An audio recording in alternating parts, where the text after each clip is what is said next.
සද්ධර්ම ශ්‍රාවක කාරුණික ගුණගරුක බෞද්ධ පින්නතුනි, බොහෝම ශ්‍රද්ධාවෙන් යුක්තව හැම කෙනෙක්ම සූදානම් වෙන්නේ ලෞතුරා ශාන්තිනායක සම්මා සම්බුදුරජාණන් වහන්සේ විසින් ලෝක සත්වයන්ගේ හිතසුව පිණිස අවබෝධ කරගෙන දේශනා කොට වදාළ පරම ගම්බීර වූ ශ්‍රී සද්ධර්ම රත්නයෙන් අබමල් රේනුවකටත් වඩා අඩු බොහෝම පුංචි කොටසක් දේශනා කරවගෙන ධර්ම ගෞරවය පෙරදැරි කරගෙන දේශනාගත ධර්මය ශ්‍රවණය කරන්නත් ධර්ම ශ්‍රවණය කිරීමෙන් ලැබෙන අවවාද අනුශාසනා මෙලව සුභ සිද්ධිය සඳහාත් පරලොව සුගතිය සඳහාත් අවසන ප්‍රාර්ථනා කරන බෝධියෙන් අමා මහ නිවනින් සැනසීම සඳහාත් හේතු වාසනා වේවා කියන උතුම් පරමාර්ථය සිත්හි දරාගෙනයි. පිනතුනි, අපි අද ධර්ම දේශනාවේ මාතෘකාව හැටියට යොදාගන්න කල්පනා කළේ ධම්මපද පාළියේ පාප වර්ගයේ සඳහන් වන එක ගාථා රත්නය.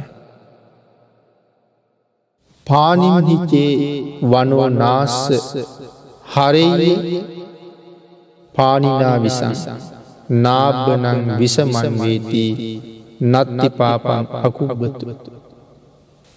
මේ ගාථා රත්නය අපේ භාග්‍යතුන් වහන්සේ දේශනා කොට වදාළේ භික්ෂූන් වහන්සේලා පිරිසක් බුදුරජාණන් වහන්සේගෙන් අහපු ප්‍රශ්නයකට උත්තරයක් හැටියට. මේ ගාථා රත්නයේ සරල තේරුම පානිම් හිචේ වනෝ නාස්ස හරෙය්‍ය පානිනා විසං. පින්නතුනි, මෙතන පානි කියලා කියන්නේ අතට. පානිම් හිචේ වනෝ නාස්ස, යම් කෙනෙක් විස වර්ගයක් තමන්ගේ අතට අරන් තියෙනවා. නෝ වනේ නාස්ස වනෝ නාස්ස. ඒ පුද්ගලයාගේ අත්ලේ තුවාලයක් නැහැ. තුවාලයක් නැති අතකින් ඒ අත්ලට විස අරගෙන තියෙනවා. හරෙය්‍ය පානිනා විසං. අතේ තුවාලයක් නැති හින්දා විස අතට ගත්තත් ශරීරගත වෙන්නේ නැහැ. නාබ්බනං විසමන් වේති නත්ති පාපං අකුබ්බතු. අන්න ඒ වාගේ යමෙකුගේ හිතේ පව් සිතුවිලි නැත්තම් ඒ පුද්ගලයාට පව් සිද්ධ වෙන්නෙත් නැහැ කියන කාරණාව තමයි මේ ගාථා රත්නයේ සරලම තේරුම. මොනවාගේ කාරණාවක් නිසා භාග්‍යතුන් වහන්සේ මේ ගාථා රත්නයේ දේශනා කළාද? අපි ටිකක් ධර්ම කාරණාවත් එක්ක සාකච්ඡා කරමු. කුක්කුට මිත්ත කියන වැදි පුද්ගලයා මුල් කරගෙන තමයි මේ ප්‍රශ්නේ භික්ෂුන් වහන්සේලාට ඇති වුණේ. ඒ වැදි පවුල මුල් කරගෙන. අපේ භාග්‍යතුන් වහන්සේ අතීත කතාව දේශනා කළා. භාග්‍යතුන් වහන්සේ ජීවමානව වැඩ ඉන්න කාලේ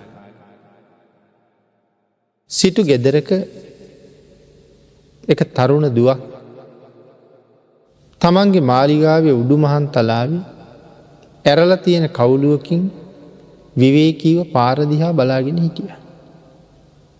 උදේ කාලේ ඇය දැක්කා එක වැදි පුද්ගලයෙක් මරාගත්ත මුවෝ කීප දෙනෙක් කරත්තේ පටවගෙන වෙළඳ පොළට යනවා මස් විකුණන්න.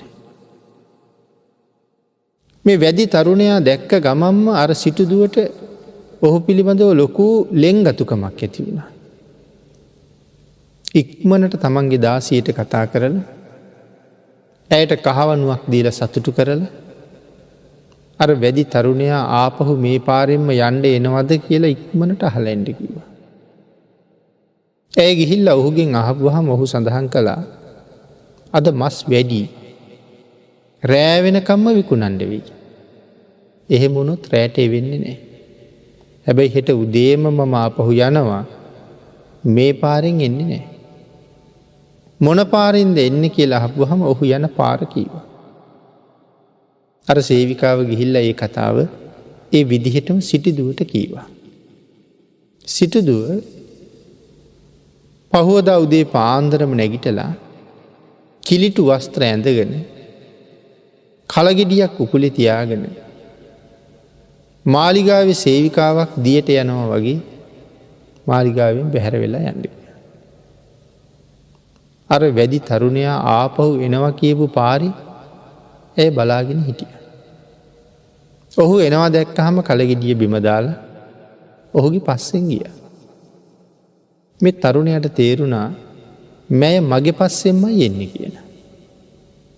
කීප වතාවක් කිව මගේ පස්සෙන් එන්න එපා කියලා.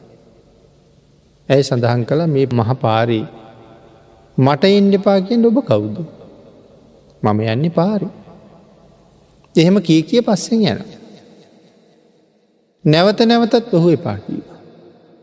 අන්තිමට කල්පනා කළා පිටිපස්සෙන් එන වාසනාවට පයින් ගහන්න හොඳ නෑ. ඇය රථයට නංගගෙන ගෙදර එක්විය. ඔවුන් දෙන්න අඹු සැමියෝ බවට පත් වුණා. සිටු ගෙදර කට්ටිය දුව හොයලා නැති තැන ඇය කොහේ හරි මැරෙන්ඩ ඇති කියලා හිතලා ඇය වෙනුවෙන් දම්පැම් පූජා කරලා පින් අනුමෝදන් කළා. ඔවුන් දෙන්න එකට ජීවත් වෙන කාලේ අර වැඩි තරුණයට දාව ඇය පුත්තු 7 දෙනෙක් බිහි කළා. ඒ පුතාලත් තරුණ වයසට ඇවිල්ලා 7 දෙනාම විවාහ වුණා. මේ සිටිදුව සෝවාන් වෙලා ඉන්නේ. සෝවාන් වුණේ ගෙදර ඉන්න කාලෙමයි. නමුත් තමන්ගේ ස්වාමියා වැද්දෙක්නේ. එතකොට එයාට අවශ්‍ය සියලුම උපකරණ උදේට හවසට ලෑස්ති කරලා දෙන්නේ ඇය. පිහිය ටික මුවත් තියලා දෙනවා. දුන්න ඊතල සකස් කරලා දෙනවා. උගුල් හදන්න නූල් දෙනවා. දැල් දාන්න දැල් සකසලා දෙනවා. මේ ආදි වශයෙන් ඔහුට අවශ්‍ය සියලුම දේවල් පිළියෙල කරලා දෙනවා. එක දවසක් පුතාලා ගමනක් ගිහිල්ලා ඇහුවා. ඇයි ගෙදර ඇවිල්ලා ඇහුවා අම්මේ තාත්තා ආවේ නැද්ද? නෑ පුතේ. වෙනදනම් මෙලහට එනවා. මොන වගේ කරදරයක්ද දන්නේ. ගිහිල්ලා බලන්න. පුතාලත් ගියා. වැඩි පුද්ගලයා උදේ පාන්දරම එයාගේ උගුල් බලන්න ගියා. එකම උගුලකවත් එකම සතෙක්වත් හිටියේ නෑ. අපේ භාග්‍යතුන් වහන්සේ මහා කරුණා සමාපත්තියෙන් ලෝක ධාතුව බලා වදාරන වෙලාවේ මේ වැඩි තරුණයව දැක්ක වැඩි පවුල දැක්කා. අද භාග්‍යතුන් වහන්සේ මුණ ගැහුණොත් ඔවුන් සියලු දෙනාටම යහපතක් වෙන බවත් දන්න. ඒ නිසා තමයි අර උගුල් ගාවට වැඩම කළා. ඔගේ සත්තු නෑ. නමුත් කවුරු හරි උගුල් ගාවට ඇවිල්ලා තියෙනවා කියන කාරණාව තහවුරු කරන්න පාසටහන් ඒ තැන්වල තිබ්බා. වැද්දා ගිහිල්ලා බලහම එහෙකවත් සත්තු නෑ. කවුරු හරි මගේ සත්තු ටික අද ලෙහෙලා ඇරලා තියෙනවා. පාසටහනුත් දැක්ක. ඒ පුද්ගලයාගේ පිය සටහන් විය හැකීමේ ටිකක් වටපිට බල යනකොට ගහක් මුල බුදුරජාණන් වහන්සේ වැඩ ඉන්නවා. කේන්තිය හොඳටම වැඩි වුණා. මේ තමයි සත්තු ටික නිදහස් කරපු කෙනා. ඒ නිසා දුන්නට ඊතලයක් යොදලා බුදුරජාණන් වහන්සේට විදින්න දුනු දිය ඇදගත්තා. නමුත් පිනතුනේ ඇද්ද මිසක් ඊතල මුදා හරින්න බෑ. ඉතින් දුන්න ඊතලයේ යොදලා ඇද්දාම බොහෝම තදයි. දැඩි වීරියක් අරගෙන තමයි අදින්නේ. දැන් ඇදගත්ත විදිහටම ඉන්නවා. ඔහුගේ ඇටකොටු ගිනි ගන්නවා වගේ දැනෙනවා. මොකද මේ වීරියක් යොදලා තියෙන්නේ. දැන් කට ඇරිලා කෙල වැක්කිරෙනවා. ක්ලාන්ත වෙලා වගේ. නමුත් දුනු දිය මුදා හරින්න බෑ.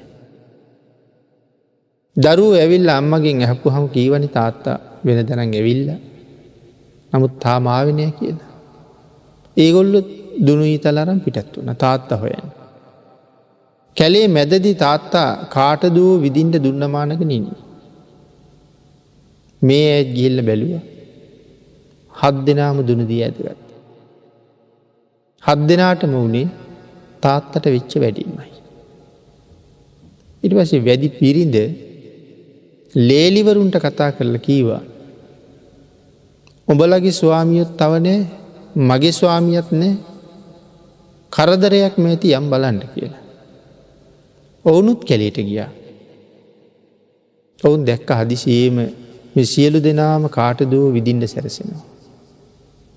දුවගෙන ගියා ළඟට.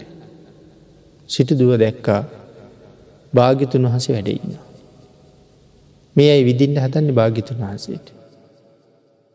නමුත් හිතනවා මිසක් භාග්‍යතුන් වහන්සේට විදින්න පුළුවන් කෙනෙක් දෙවියන් බඹුන් මරුන් සහිත ලෝකේ කොහෙවත් නැහැ.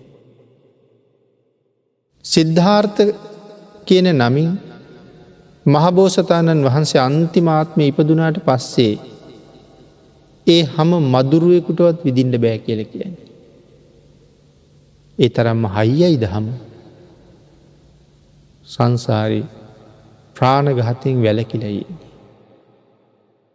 ප්‍රාණඝාත කරපු අකුසලය සතෙකුට කරපු හිරිහැරය මේ වෙනකොට නැති තරම් විපාක දෙන්න ඒ හින්දා මේ මදුරුවෙකුටවත් විදින්න බැරි තරම් යම් අකුසල් ප්‍රමාණයක් ඉතුරු වෙලා තිබුණ බව ත්‍රිපිටකයේ සඳහන් වෙනවා. නමුත් සඳහන් කරන්නේ මදුරුවෙකුටවත් විදින්න බෑ කියලා. ලේ ධාතුව හොලවන්න බෑ. මදුරුවෙක් විද්දොත් ලේ බොන්න ඕනේනේ. භාග්‍යතුන් වහන්සේගේ ලේ ධාතුව සොලවන්න බෑ. කර්මයක් නිසා දේවදත්තයන් වහන්සේ ගලක් පෙරල්ලා භාග්‍යතුන් වහන්සේගේ ලේ සෙලෙව්වා කියන කාරණාව සඳහන් වෙන්නේ ලේ එළියට නිකුත් වෙන්නේ නැහැ. ශරීරයේ ඇතුළෙම ගල වැදුන තැන ලේ කැටි ගැහිමක් විතරයි වෙන්නේ. ඉතින් මදුරුවෙකුටවත් විදින්න බැරි නම් මේගොල්ලන්ට කොහොමත් ඊතල වලින් විදින්න බෑ. අර සිටුදුව භාග්‍යතුන් වහන්සේ දැක්ක ගමන් අත් දෙකම අරන් ඔළුවේ තියාගත්තා. අපි කියන්නේ ඉහාත බදා ගන්නවා කියලා. ඔළුවේ තියාගෙන කෑ ගහලා කිව්වා මගේ තාත්තට විදින්න එපා කියලා. එහෙම කෑ ගහ කියලා. ක්ලාන්ත වෙලා වගේ ඉන්න කුක්කුට මුත්තේ වැද්දට ඇහුණා මේ කතාව. ඔහුට හිතුණා මං කලේ බලවත් වරදක්. මේ ඉන්නේ මගේ මාමණ්ඩිද කියලා. ඒ මාමණ්ඩි කවදාවත් දැකලා නැන්නේ. එහෙනම් මේ තමයි මගේ මාමණ්ඩි කියලා හිතුණා. ළමයින්ටත් හිතුණා මේ අපේ සීයද කියලා. ඔවුන්ගේ හිත් මොලොක් වුණා. භාග්‍යතුන් වහන්සේ අදිෂ්ඨානයේ අත්හැරියා. දුනු දිය බිම දැම්මා. සියලු දෙනාම ගිහිල්ලා බුදුරජාණන් වහන්සේ ළඟ වැඳුණා. අපේ භාග්‍යතුන් වහන්සේ ධර්ම දේශනාවක් කළා. කුක්කුට මිත්තත් පුත්තු 7 දෙනත් ලේලිවලු 7 දෙනත් මේ 15 දෙනාම සෝවාන් වුණා. කුක්කුට මිද්දගේ බිරිඳ කලින් සෝවාන් වෙලා ඉන්නේ. එතකොට ඇයි බුදුරජාණන් වහන්සේට තාත්තා කිව්වේ? අපි පිනතු නහලා ඇති බුදුරජාණන් වහන්සේට තාත්තා කියපු තවත් හුඟක් කරුණු සඳහන් වෙන තැන් තියෙනවා. තවත් එක තරුණියක් ඔය කතාවම කිව්වා. ඒ තමයි උත්තරා. පුන්න සිටුවරයාගේ දුව. සිරිමා කියන වෛශ්‍යාව ඇයට කරදර කළානේ උණු තෙල්වක් කරන්න ගිහිල්ලා. ඉතින් ඒ වෙලාවේ උත්තරාගේ සේවිකාව සිරිමට හොඳටම ගැහුවා. ඉතින් පස්සේ කාරණාව තේරුම් අරගෙන සිරිමා උත්තරාගෙන් සමාව ඉල්ලුවා. ඒ වෙලාවේ උත්තරා සඳහන් කළා ඉහෙලියේ මගෙන් සමාව ගන්න එපා. මං කොහොමත් සමාව දෙනවා. නමුත් මගේ සමාව ලැබෙන්නේ මගේ තාත්තා සමාව දුන්නොත් විතරයි කියලා. සිරිම සඳහන් කළා එහෙනම් මම පුණ්‍ය සිටුවරයා හොයාගෙන ගිහිල්ලා සමාව අරන් එන්නම් කියලා. උත්තරා කියනවා නෑ. පුණ්‍ය සිටුවරයාගෙන් නෙමෙයි සමාව ගන්න ඕනේ. මගේ හැබෑම තාත්තගෙන් සමාව ගන්න ඕනේ. සිරිමට පුදුමයි. පුණ්‍ය සිටුවරයා නෙමෙයි නම් කවුද හැබෑම තාත්තා? කවුද කියලා ඇහුවා. සඳහන් කළා ඒ තමයි තිලෝගුරු බුදුරජාණන් වහන්සේ. ආර්ය තත්ත්වයට පත්වෙච්ච උතුමෝ භාග්‍යතුන් වහන්සේ නිසාම සසරින් මිදුණා. අපිත් අද කියනවා. තිලෝ ගුරු කියලා භාග්‍යතුන් වහන්සේ කියන තුන් ලෝකයට ඉන්න එකම ගුරුවරයා. ඒ විතරක් නෙමෙයි අපි කියනවා බුදු පියාණෙනි කියලා. බුදු මෑණියනි කියලාත් අපි කියනවා. උත්තරා කියනවා පුණ්‍ය සිටුවරයා කියලා කියන්නේ මගේ උපාදානස්කන්ධය පෝෂණය කරපු තාත්තා. මේ කය පෝෂණය කළා. මට උපදින්න හේතු හැදුවා. ඉපදුනාට පස්සේ කණ්ඩ බොණ්ඩ දුන්නා. ලොකු මහත් කරලා රැක බලා ගත්තා. පුණ්‍ය කියන්නේ ඒ තාත්තා. ඒ තාත්තට මම බිහි කරන්න උදව් කරන්න පුළුවන්. කවන්න පොවන්න හොයලා දෙන්න පුළුවන්. ලොකු මහත් කරන්න දෙන්න සහ මේ ජීවිතයට රැකවරණයක් දෙන්න පුළුවන් යම් ප්‍රමාණයක්. නමුත් බුදුරජාණන් වහන්සේ කියලා කියන්නේ මගේ මුළු සංසාරෙම රැකපු කෙනා. අපේ තාත්තට බෑනේ අපි අපායෙන් නිදහස් කරන්න.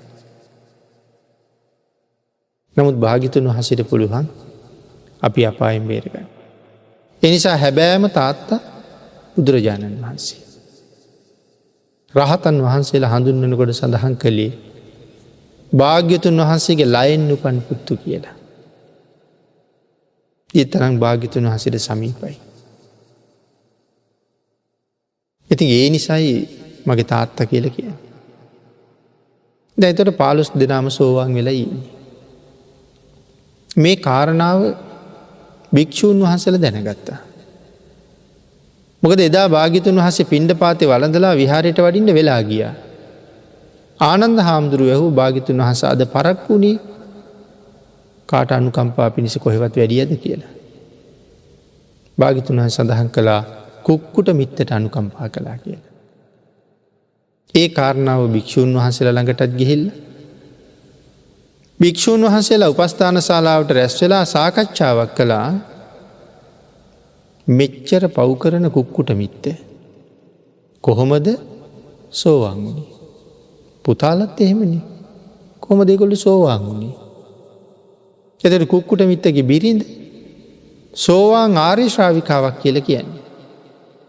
එතකොට ඇය කොහොමද දැල් උපකරණ කඩු ඊතල දුනු ස්වාමියාට දෙන්නේ?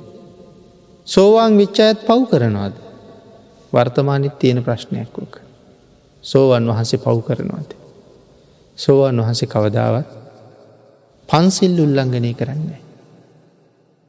එහෙමනම් කොහොමද කඩු කිනිසි දුන්නේ? ඒකට තමයි මේ උත්තරේ දීලා තියෙන්නේ. පානිම් හිචේ වනෝනාස්ස අතේ තුවාලයක් නැත්තම් මේ අත්ලට විස වක් කරගත්ත කියලා ශරීරගත වෙන්නේ නැහැ.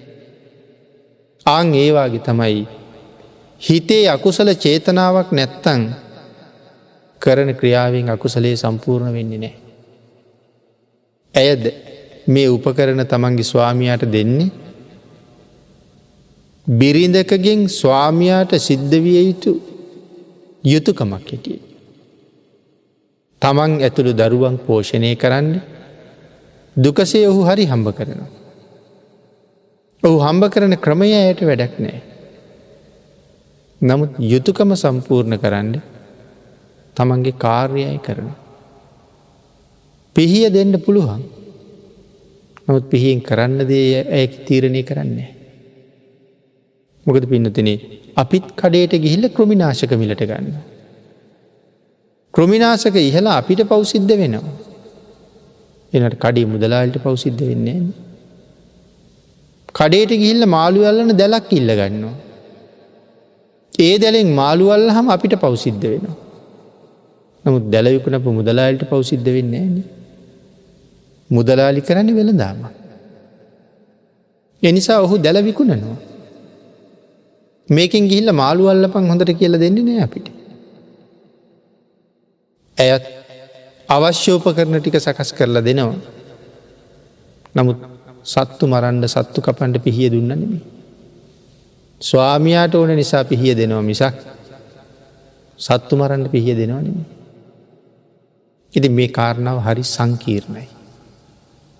කොහොම පැහැදිලි කළත් සමහර කෙනෙකුට මේ ගැන සැක උපදින්නම පුළුවන්. අනික් කාරණාව හිතන්න ඕනේ මේ ක්‍රියාව කරන්නේ ඔබත් මමත් වගේ කෙනෙක් නෙමෙයි ආර්ය ශ්‍රාවිකාව. ඇය ඇගේ සිත පාලනය කරගත්ත හැටිත් ඔබත් මමත් හිතන හැටිත් අහසට පොළොව වගේ වෙනස්. සමහර වෙලාවට ඇයට කරන්න පුළුවන් වෙච්ච දේ අපිට කවදාවත් කරන්න බැරිවෙන්න පුළුවන්. අපිට ඒ සිතුවිල්ල එන්නේ ඒකයි අපිට කරන්න බැරිහින්දා. නමුත් මේ ආර්ය ශ්‍රාවිකාවට ඒක කරන්න පුළුවන්. ඉති මේ කාරණාව තමයි සාකච්ඡාවට එන්නේ. එතකොට තමයි මේ ගාථාවෙන් භාග්‍යවතුන් වහන්සේ කරුණු පැහැදිලි කළේ. එතකොට මේ පව් කරපු වැද්දෝ ටික කොහොමද සෝවාන් වුණේ? මෙච්චර පින් කරනවා, මෙච්චර බණ අහනවා, මෙච්චර දන් දෙනවා, සමහර අය භාවනාත් කරනවා. අපි තාම සෝවාන් වුණේ නෑනේ. සසර කොච්චර දිගද? එකම අම්මා කෙනෙක් වෙනුවෙන් සංසාරේ හලාපු කඳුළු මහ මුහුදේ ජලයට වඩා වැඩි කියලා දේශනා කළේ අනමතග්ග සංඝයා. ඒසා දීර්ඝ සංසාරික බුදුරජාණන් වහන්සේලා කොච්චරනම් මුණ ගැහෙන්නේ. ජීවිතේ නොලැබිච්ච අත්දැකීමක් තියෙනවා නම් ඒ මොකද්ද? පින්නතේ අපි මේ සාමාන්‍ය කරන වැඩ හැම එකක්ම පරණ වැඩ. අපි කියන්නේ අලුතෙන් වැඩ පටන් ගත්තා කියලා. ඒව එකක්වත් අලුත් නෙමෙයි. ඒ සේරම පරණ වැඩ. මේ ජීවිතේ වෛද්‍යවරයෙක් වෙන්න ඉගෙන ගන්නවා. මහසාගරයේ ජලයට වැඩි කඳුළු පුරවන්න ඉපදුනා නම් මේ සංසාරේ කී පාරක් වෛද්‍යවරු වෙන්න ඇති. කී පාරක් ඉංජිනේරුවරු වෙන්න ඇති. මොන තරන්නම් තවත් නොයෙක් උසස් ගණයේ රැකියාවල යෙදෙන්න ඇද්ද? එහෙනම් මේ ජීවිතෙත් වෛද්‍යවරයෙක් වෙනවා කියන එක අලුත් දෙයක්ද? පරණ එකක්. දේපොළ ඉඩකඩම් වෙනුවෙන් ගහමරා ගන්න. කාගේ දේව? අද කියන්නේ අපේ කියලා. නඩු කියනවා. ඔය ඉඩම් කෑල්ල වෙනුවෙන් කී දෙනෙක් නඩු කියලා ඇද්ද? කී දෙනෙක් ඕක මගේ කියලා ඇද්ද? නමුත් ඉඩම තියෙනවා. නඩු කියපු අයයි මගේ කියපු අයයි කවුරුවත් නැහැ. ඉඩම තියෙනවා. අද අපිත් නඩු කියනවා. තව ටික දවසක් යනකොට අපි නෑ. ඉඩම තියෙනවා. අනාගතෙත් කවුරු හරි ඕකට නඩු කියනවා. ඒ හින්දා මේ ජීවිතේ අලුත් දේවල් මොකවත් නෑ පින්නති. මේ කරන හැම වැඩක්ම පරණ වැඩක්. එකම අම්මා සංසාරේ මුණ ගැහිච්ච වාර සීමාවක් නෑ. තමන්ගේ ස්වාමියා නොවිච්ච කෙනෙක් නෑ. බිරිඳ නොවිච්ච කෙනෙක් නෑ. එහින්ද කවුරුවත් අලුත් නෑ. හැබැයි මේ අනාදිමත් කාලයක් සංසාරේ ඔබට මට හම්බ නොවිච්ච අලුත් දේවල් කීයක් තියෙනවද? පටන් ගන්නවා නම් පටන් ගන්න දෙන්නේ ඒක අලුත් වැඩක්. මොනවද අලුත් දේවල් හම්බ නොවිච්ච? අපිට සෝවාන් කියන ආර්ය ඵලය හම්බෙලා නැහැ. හොයනවා නම් හොයන්න තියෙන අලුත්ම දෙයක්. එහෙනම් සකදාගාමි අනාගාමි අරිහත් හම්බ වෙලාම නැන්නේ. ඔය හතර තමයි පෙර හම්බ නොවිච්ච අලුත්ම අත්දැකීමක් ගන්න තියෙන දේවල්. පටන් ගන්නවා නම් අලුත් වැඩක් සෝවාන් වෙන තැනට යන්න පාර පටන් ගන්න. පාර හද. ඔය තමයි අලුත් දේ. නමුත් අපි මෙච්චර කාලයක් වෙහෙසෙනවා. හම්බෙලා නැහැ. ලැබිලා නැහැ. මේ සත්තු මරමර හිටපු වැද්දෝ ටික කොහොමද සෝවාන් වුණේ? ඇත්තටම ප්‍රශ්න කරන්න වටිනවන්නේ. බුදුරජාණන් වහන්සේ අතීත කතාවක් දේශනා කළා. කාශ්‍යප සම්මා සම්බුදුරජාණන් වහන්සේ පිරිනොම් පාලා. ධාතුන් වහන්සේලා විසිරෙන්නේ නැහැ. එක ධාතුන් වහන්සේ නමයි. ඒක ඝනයි. දෙවියෝයි මිනිස්සුයි එකතු වෙලා යොදුන් ගානක් උස චෛත්‍යයක් හැදුවා.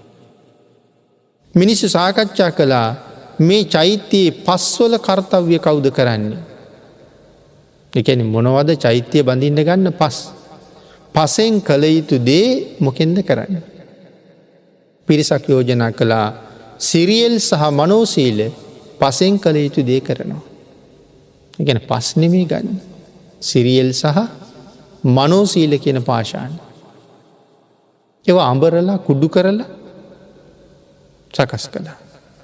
එතකොට වතුරෙන් කරන වැඩේ කවුද කරන්නේ? වතුරෙන් කරන වැඩේ තල තෙල් කරනවා. ඒ කියන්නේ මේවට කවදාවත් වතුර කලවම් කරන්නේ නැහැ. තල තෙල් දාලා අනනවා. සිරියල් සහ මනෝසීල කුඩු කරලා රත්තරන් යම්සේ පාටද ඊට සමාන පාටක් තියෙනවා. තල තෙලින් අනලා ඒ වගේ ගඩොල් හදලා ඒ ගඩොල් පුච්චලා ඒ ගඩොල් වලින් තමයි චෛත්‍ය බඳින්නේ. ඒ ඇතුළ ඊට පිටින් තවත් ගඩොලයක් බඳින. ඒ ගඩොලේ සකස් කරලා තියෙන තනිකරම රත්තරන් වලින්. එක ගලක වටිනාකම කහවණු ලක්ෂය. එක ගලක වටිනාකම. එහෙම තමයි මේ සෑය හදන්නේ. දැන් සෑය බැඳලා ඉවරයි. මිනිස්සු සාකච්ඡා කරනවා විශාල මුදලක් සෑයට වියදන්. යොදුන් ගානක් උසයිනේ. අනික ගඩොලක වටිනාකම කහවණු ලක්ෂය. ඇතුලේ ගඩොල් නැතු. එහෙම ගඩොල් කී දහයක් මේකට යන්නේ. ධාතුන් වහන්සේ තැන්පත් කරන උත්සවයටත් ලොකු මුදලක් යනවා. කවුරු හරි මේ පින්කමේ ප්‍රධානත්වය ගන්නවා නම් හොඳයි කියලා හිතුණා. මේක ආරංචි වුණා පිටිසර ගමක ඉන්න සිටුවරයෙක්. ඒ සිටුවරයාගේ වත්කම කෝටි 9යි. ඒ සිටුවරයාට ආරංචි වෙලා කහවණු කෝටියක් ගෙනල්ලා දුන්නා මේක තියාගන්න මම පින්කමේ ප්‍රධානිය කරන්න. මිනිස්සුන්ට හරි සතුටුයි. මිනිස්සු හැම තැනම කියනවා මේ කතාව. කියා නගරේ ඉන්න සිටුවරයාට බනිනවා. නගරේ ඉන්න සිටුවරයාගේ තැන්පත් ධනය විතරක් 40 කෝටියක්. ධනය උපයන්න වියදම් කරපු මුදල තව විශාල ප්‍රමාණයක්. ණයට දීපුවක් තියෙනවා. මිනිස්සු බයිනවා අහිංසක මිනිහා කහවණු කෝටියක් ගෙනල්ලා දුන්නා. මේ කෝටිපතියා සත 5ක්වත් දුන්නේ කියලා. කහවණුවක්වත් දුන්නේ. සත නෑනේ කහවණුවක්වත් දුන්නේ. ඒක ඔහුට ආරංචි වෙලා ඔහු කහවණු 2 කෝටියක් දුන්නා. ඒක අර ගමේ සිටුවරයට ආරංචි වුණා. ඔහු ඊට වඩා දුන්නා. 3 කෝටියක් දුන්නා. මේ නගරේ සිටුවරයා තවත් කෝටියක් වැඩියෙන් දුන්නා. ගමේ සිටුවරයා තවත් කෝටියක් වැඩියෙන් දුන්නා. දැන් ගමේ සිටුවරයාගේ මුදල කොච්චරද? කෝටි 9යි. දැන් එයා කෝටි 8ක් දීලායි තියෙන්නේ. ඉතින් 9 වෙනි කෝටියක් දුන්නට පස්සේ මොනවද දෙන්නද? ඒ නිසා කල්පනා කළා මේ මහ සිටුවරයාත් එක්ක තරගෙට මුදල් දෙනවා කියන එක කරලා මට දිනන්න පුළුවන් දෙයක් දෙන්නද පුළුවන් වැඩක් නෙමෙයි මේක. නමුත් මට පින්කමේ නායකත්වය ඕනේ. මොකද කරන්න කියලා කල්පනා කරලා චෛත්‍ය හදාපු පිරිස මුණ ගැහිලා කීවා මමත් මගේ පුතාලා ටිකත් මගේ ලේලිවරුත් මගේ බිරිඳත් මේ සෑයට අද ඉඳලා අපි දාසකම් කරනවා. අපි සෑයට කැප වෙනවා කියලා. මිනිස්සු ආයෙත් හරි සතුටින් කතාව සල්ලි නම් කාට දෙන්න බැරිද? මුළු ජීවිත කාලයක් සෑයට දාසකම් කරන්න ඉදිරිපත් වෙන්නේ කවුද? මොහුම තමයි පින්කමේ ප්‍රධානිය කියලා ඔය ඒ පවුලේ අයම පින්කමේ ප්‍රධානිය කළා. පින්කමත් ඉවරයි. දැන් මේගොල්ලෝ සෑයට දාසකම් කරනවා. සෑ මළුව අමදිනවා. සෑය පිහිනවා. මේ සෑය ළඟ අනික් හැම දේම කරනවා. මල් ආසන පිරිසිදු කරනවා. සියල්ලම කරනවා. එදත් ගමේ සිටුවරයාගේ පවුලේ පුත්තු 7යි, ලේලිවරු 7යි, සිටුවරයයි බිරිඳයි 16 දෙනයි. මෙහෙම කාලයක් කරගෙන යනකොට ප්‍රදේශ මිනිස්සු කල්පනා කිරුවා ඉතින් මේක හරි බාරදූර වැඩ. ඒගොල්ලෝ සෑයට කැප වුණා තමයි. ඒත් අපි ඒගොල්ලෝ නිදහස් කරමු. 16 දෙනාගේම බර කිරුවා. ඒ බරට කහවණු එකතු කළා. කහවණුත් කිරලා දැන් මේ 16 දෙනාගේ බරයි කහවණු වල බරයි සමාන කරලා කහවණු චෛත්‍යයට පූජා කළා. අර ගොල්ලන්ගේ බරට කහවණු පූජා කරලා ඒ නිදහස් කළා. ඒත් ඒගොල්ලෝ නිදහස් වුණත් සෑයට කළ යුතු උපස්ථාන ටිකත් හැරියේ නැහැ. මෙන්න මේ පවුල තමයි මැරිලා එකටම දිව්‍ය ලෝකෙ ගියේ. මැරිච්චයි දිව්‍ය ලෝකෙ ගියා. එකට දිව්‍ය ලෝකෙ ජීවත් වුණා. දිව්‍ය ආයුෂ ඉවර වෙලා අපේ බුදුරජාණන් වහන්සේගේ කාලේ දිව්‍ය ලෝකෙන් චුත වෙලා ගමේ සිටුවරයාගේ බිරිඳ මේ කාලේ සිටු ගෙදරක සිටු දුව වෙලා ඉපදුණා. රජගහනුවර. ස්වාමියා සිටුවරයා වැදි කුලයක ඉපදුණා. කර්මානුරූපව වැදි කුලයකට ගියා. නමුත් ඇයට අර වැද්දා දැක්ක ගමම්ම සෙනෙහසක් ඇති වුණා. සඳහන් කරනවා ඒ පෙර පුරුද්ද කියලා.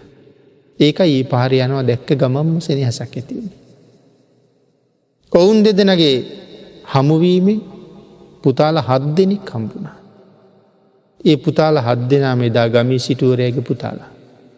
දිව්‍ය ලෝකෙන් චුත වෙලා යගේ කුසට එන්නේ. ලේලිවරු 7 දෙනා වැදිගම අවට තැන් තැන් වල ඉපදුණා. තරුණ වයසට ඇවිල්ලා ඔවුනොවුන් විවාහපත් වුණා. එදා සිටු පවුලමයි මෙදා වැදි පවුල. එනම් භාග්‍යතුන් වහන්සේගෙන් ධර්ම ශ්‍රවණය කරලා සෝවාන් වෙන්න තරම් වැදි පවුලට වාසනාව ලැබුණේ චෛත්‍ය රාජානන් වහන්සේ ළඟ කරපු උපස්ථානය. නිමක් නැති මහ පිංකමක කුසල කර්මයේ නිසාම තමයි මෙහෙම වෙලා ඉපදිලා සෝවාන් වුණේ කියන කාරණාව භාග්‍යතුන් වහන්සේ පැහැදිලි කළා. මේ කාරණාවෙන් තව කරුණු ගොඩාක් අපිට කියනවා. සංසාරේ එකට පින් කරපු අය දිව්‍ය ලෝකේ ඉපදුනත් එකටම උපදිනවා.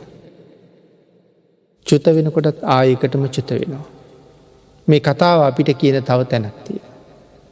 ඒ තමයි මහා කප්පින මහරහතන් වහන්සේගේ කතාව. එකටම පින් කරපු අය ඒක ඝනව උපදිනවා. නැවත මනුලොවට එනකොට නැවත එකටම උපදිනවා.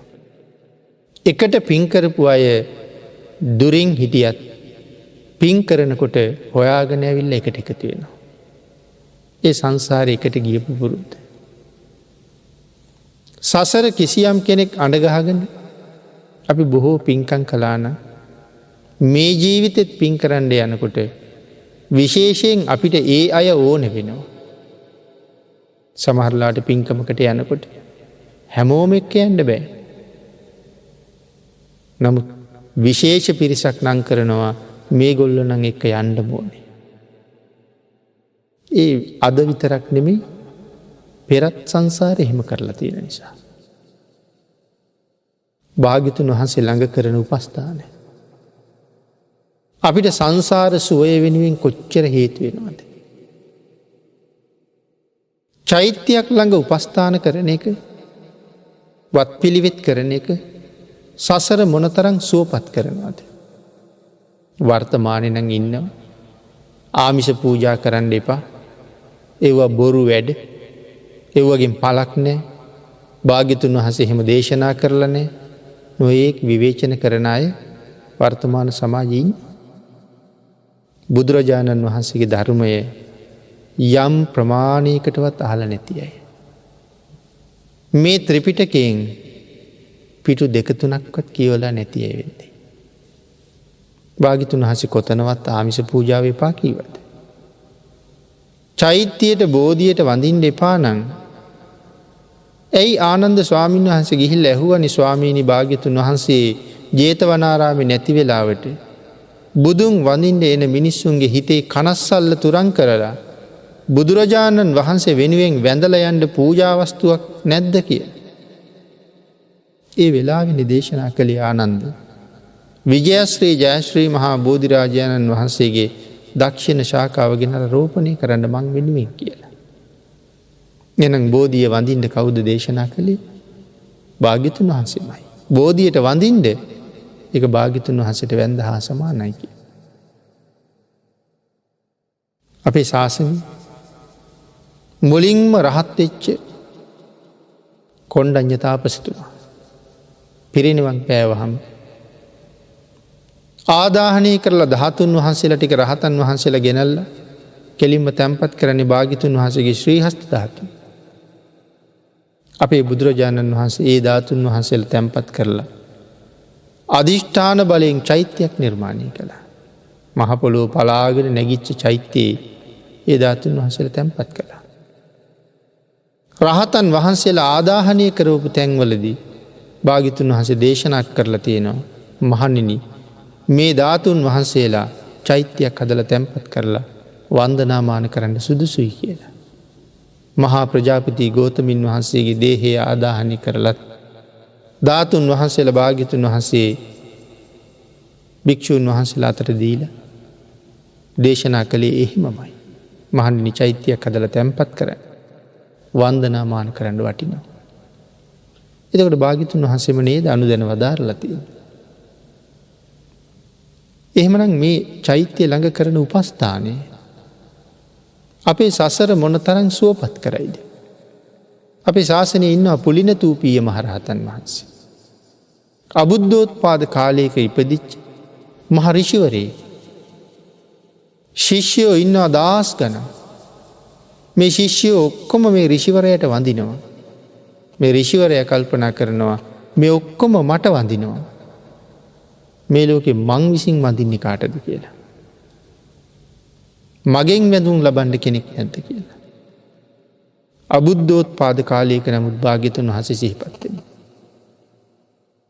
වැල්ලේ චෛත්‍යයක් හදලා රන් කිරිහිනි මල් 3000ක් 이르දියෙන් මවල චෛත්‍යයට පූජා කරලා ධාතුන් වහන්සේලා නෑ වැල්ලේ හදාපු චෛත්‍යය. ආන් ඒ පින චෛත්‍යයක් වැලි වලින් හදලා රන් කිරිහිනි මල් පූජා කරලා ඒ චෛත්‍යයට දන ගහලා වැඳ. Tamanට වදින්න කෙනෙක් නෑනේ නැත්තම්. දිව්‍ය ලෝකෙ උප්පත්තිය ලැබ. අපේ බුද්ධ කාලේ මනුස්ස ලෝකෙට ආවේ. ශාසනය පැවිදි වුණා. ශාසනය රහත් වුණා. නම තිබ්බා පුලිනතූපීය කියලා. පුලින කියන්නේ මොනවටද? වැලිවල. පුලින කියන්නේ වැලිවල. තූප කියන්නේ ස්තූපයට. වැලිවලින් සෑයක් හදලා පූජා කරපු පින නිසා මෙදා ජීවිතය අරහත්වය හොයාගෙන ආවා. එහෙමනම් පින්නතුනි මේ ලැබිච්ච උතුම් ජීවිතය තුළ අපිට කොයි තරම් පින් රැස් කරගන්න අවස්ථා තියෙනවද? එදා ඒ ඍෂිවරයා දන ගහලා වැන්දේ වැලි සෑයකට. ලෞතර බුදුරජාණන් වහන්සේගේ සර්වඥ ධාතුන් වහන්සේ වැඩ ඉන්නේ මහ සෑයවල් මේ රටේ හිග නෑ වුණ තරම්. ශ්‍රද්ධාවෙන් ගිහිල්ලා දන ගහලා වැඳලා කොයි තරම් කුසල කන්දරාවක් රැස් කරගන්න පුළුවන්ද? අපට ලැබිලා තියෙන අවස්ථාව මොන තරම් ප්‍රබලද? ඒ තරම් උතුම් අවස්ථාවන් ලැබිලා යටත් පිරිසින් මාසයකට සැරයක්වත් චෛත්‍යයක් ළඟ බෝධියක් ළඟ තමන්ගේ නිවසේවත් විනාඩි 10ක් වාඩි වෙලා බුදුන් වඳින්න වෙලාවක් නැති මිනිස්සු මේ බෞද්ධයයි සම්මත පරිසරයේ කොච්චර ඉන්නවද? ආන් එහෙම අයට යවාසනාවන්තයෝ කියලා කියන්නේ.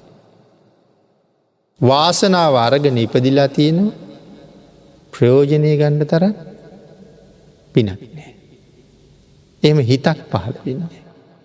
සමහර අය වඳින අයට බැන බැන විවේචනය කර කර යනවා. ඒ වාගේ අය වෙනුවෙන් සතර අපායේ දොරවල් හොඳටම ඇරිලා තියෙනවා. නමුත් අපිට ලැබිලා තියෙන හොඳ අවස්ථාවක්. මේ අවස්ථාවෙන් උපරිම ඵල නෙලන්න ඕනේ. ජීවිතයට තියෙනවා ලොකු ආපදාව. ඒක තමයි මරණය. අපට දින ලොකුම ආපදාව මරණය. එනම් පුළුවන් කාලේ අපි කළ යුත්තේ මැරෙන එක නවත්තන්න බෑ අපිට. නමුත් මැරිලා ගිහිල්ලා උපදින තැන ඒක වෙනස් කරන්න අපිට පුළුවන්. මැරෙන එක නවත්තන්න බැරි වුණාට මැරිලා උපදින තැන වෙනස් කරන්න පුළුවන්. සිල් තියෙනවා නම් සුගතිය උපදිනවා. සිල් නැත්තම් දුගතිය උපදිනවා. එහෙනම් තියෙන ආපදාව මැරිලා ගිහිල්ලා ඉපදෙන්නේ කොහෙද? අපි විසින් මොකද කරන්න ඕනේ? ආපදාව මනාව කළමනාකරණය කරන්න ඕනේ. සමහරලාට අපි රජයටත් බනිනවනේ. ආපදා කළමනාකරණය හොඳ නෑ කියලා. හරියට හිතලා බැලුවොත් අපේ කළමනාකරණය වැඩක්ම නෑ. එහෙනම් අරයට මෙයාට බයිනවට වඩා ඉස්සෙල්ලා මගේ ආපදාව කළමනාකරණය වෙලාද කියලා හිතන එක හරි වටිනවා. ඒක මනාව කළමනාකරණය කරගත්තොත් හරි සතුටින් මැරෙන්න පුළුවන්. දුක නැතුව මැරෙන්න පුළුවන්. මොන ලෙඩේ හැදුනත් කමක් නෑ. පිළිකාවක් හැදී, වකුගඩු දිය වෙයි, අක්මාව නරක් වෙයි. ඉතින් කෝකම නරක් වුණත් දවසක මැරෙනවා. හැබැයි මේ වාගේ ලෙඩ හැදෙන්නේ නැති අවුරුදු කෝටි ගණන් ආයු වළඳන්න පුළුවන් සැප සහිත සුගතිවල ඉපදෙන්න මම කටයුතු කරලා තියෙනවා කියලා සතුටක් තියෙනවා. ජීවත් වෙන තුරු විතරක් මේ රෝගයෙන් මට වේදනාවක් තියෙනවා. නමුත් මේ සුළු කාලයකට මැරුණට පස්සේ අවුරුදු කෝටි ප්‍රකෝටි ගණන් සැපයි කියලා සතුටු වෙන්න අපි යමක් කරලා තියෙනවා. හැබැයි ආපදාව කළමනාකරණය කරන්න කියනකොට ඔය මරණය කවදා ඊද දන්නේ නැහැ. ඒක නිසා එන්න කලින් කළමනාකරණය කරන්න ඕනේ. මොකද හෙට කියලා හිටියොත් කවුද දන්නේ අද රැයට මැරෙයිද කියලා. උදේට ගත්තේ ජීවිතයේ අන්තිම ආහාර වේල වෙන්න පුළුවන්. ඒ නිසා වහවහ මේ වෙනකොට සූදානම් වෙලා ඉන්න ඕනේ. ඇයි අද රාත්‍රියේ ওই දේ උදා වුණොත් එහෙම වෙලා නැත්තම් අදම දැන්ම පටන් අරගන්න ඕනේ. එහෙම වුණොත් තමයි හරියටම කළමනාකරණය කරලා. ඒ සඳහා උතුම් අවස්ථාවක් තමයි බුද්ධාන්තරයක ලැබිච්ච සම්මාදිට්ඨික මනුස්ස ජීවිතය. ඒ ජීවිතයට හොඳ සාධාරණයක් කරලා මැරෙන්න පුළුවන් නම් වටිනවා. එතෙන්ට යන්න අපේ පින්වතුන්ට රත්නත්‍රයේ අනන්ත ආශිර්වාදය, ශක්තිය, ධෛර්යය, භාග්‍ය, වාසනාව උදා වේවා කියන ආශිර්වාද කරනවා.